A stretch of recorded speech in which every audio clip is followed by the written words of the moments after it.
Kumpayan ako sila guys. Kumain sila. Napir lang kumpay nila.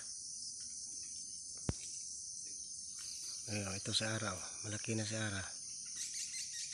Medyo toto na kumain. Saka yung isa dyan no. Tanong ko lang sa mga ka-farmers kung kaibigan may experience. Yung una kong pinapakita, buntis nga ba or nagbabawas ba? Yung kulay niya na lumabas sa kanya. Medyo may pagkadilaw.